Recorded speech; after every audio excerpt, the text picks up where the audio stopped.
Divās nedēļās, kas jūs nenormāli esat, tas taču nav iespējams. Cilvēki trenējās pat gadiem, 10 gadus, 15 gadus, lai kaut ko sasniegtu reāli. Te 2 nedēļās. Neticu. Vispār nereāli. Kur 2 nedēļās?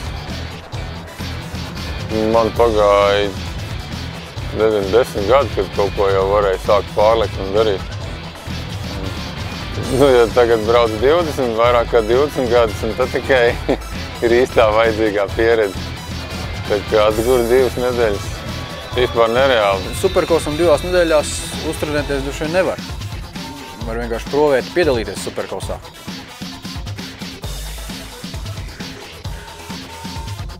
Nu, 2 nedēļās diezgan nereāli kaut ko vispār satrenēties.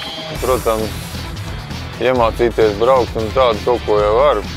Tās galvenās lietas, pozīcija uz motas un vispār uzsākt un bremzēt un saprast, kas ir motocikls.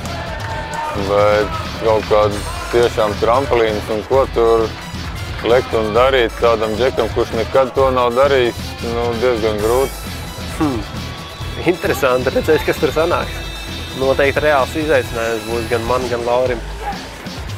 Ja man to iedod, tad es provēšu to izdarīt, provēsim izdarīt. Tāpēc es saku, jāzina būtu, ko cilvēks pirms tam ir nodarbojies, kāda viņam fiziskā kondīcija, kā viņš jūtās, kā viņš nejūtās, jo viens brauktu treniņos, otrs ir piebraukt pie starta. Tātad treniņos viņš varbūt var braukt un viss ir kārtībā, piebraucot pie starta, viņš jau izskatīsies un domās pilnīgi savādāk. Bet tāpēc tas ir eksperiments, kas būs baigi interesants. Interesanti, jā. Ja jūs variet kādu traku atrast, kas tam visam piekrist, tad uz priekšu es gan neticu, ka tās atradīsiet.